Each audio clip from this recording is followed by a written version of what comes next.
what's changed the most about this team for the matchup in this seven? I don't know if a lot's changed. I mean, we were playing pretty good at that time. Just late in the year, it's you're just trying to get to the postseason at that point. You've had a really good year, and I think we're a little healthier on the mound. At that time, we had a couple guys weren't available that night, but you're throwing weekend starters now, and everybody's bullpen is fresh. So, two really good teams. Obviously playing good baseball. Do you hold much stock in that game, knowing neither team really threw kind of their weekend guys? Yes and no. You're familiar with their hitters, and you know how good they are offensively, defensively, how well they run the bases. But you realize you're going to see their top arms, and outside of that, and their starter threw very well against us that night. We got to see some good bullpen arms, so we are familiar with a few guys in their bullpen. Compared to previous teams in the College World Series that you've coached, how is the mindset of this team different, knowing the game is tomorrow? Yeah, I mean, you hope the Fitzgeralds and the Wyatts and the Snyers and the Levies and the Pinkhams, those guys that were here a couple years ago, they're more prepared. What went on the last couple of days, the MLB game was something new to them, but yesterday was not new to them, and so you just hope that they handle it in stride. They kind of coach up the younger guys, and we've been talking about it all week. Just keep the main thing, stay focused. And for me, knowing we hadn't played in a week, I was anxious to see how sharp we would be today, how focused, and I thought we were really good. And then we had a little competition at the end just to try to get that competitive spirit back, because it's just not going to be, BP fastballs, and it's not going to be easy. It's going to get back to being real tough when you're playing somebody in that other dugout. So two of the best pitchers in the country are going to face each other tomorrow. Is that the expectation that it could come down to a pitcher's duel? Yeah, I mean, this time of the year, depending on how the wind, if it's blowing in, the park sometimes or usually plays big. I think it always goes back to pitching and defense. It'd be nice if somebody could bang a ball in the gap and clear the bases, and 3-run home run. Those are nice. I just don't know how often you get those. Some of these games, depending on the wind. So it goes back to the simple philosophy: throw strikes and make all the routine plays on defense. And if you do that, man, you really make that team earn it. And sometimes it's not easy to score runs. Fellows got beat up a little bit. Again, the game against Duke, his first loss.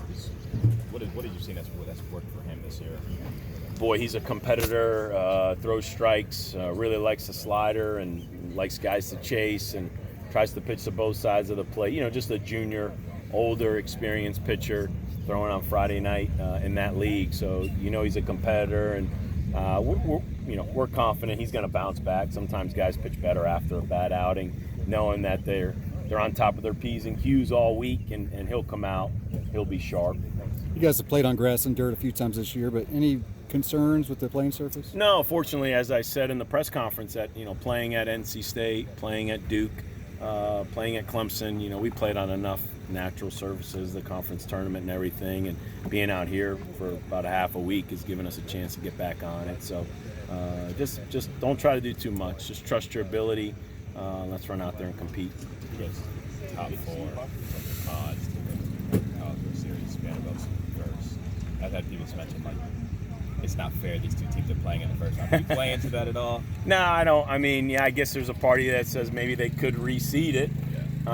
But then again, those teams that aren't seeded high, that they deserve to be here, and they've got as good a chance to win as anybody. So it's just 8 really good teams playing really good baseball. So, I think I don't really look at the odds, didn't know the odds, and, it's about who's starting pitching gets off to a good start. So do you let the guys go the rest of the day? Or yeah, we'll have a team meal right now, and then we'll give them some free time to go to one of these afternoon or evening games tonight. Then we'll meet tonight, gather up, go over some game notes, and then same routine tomorrow.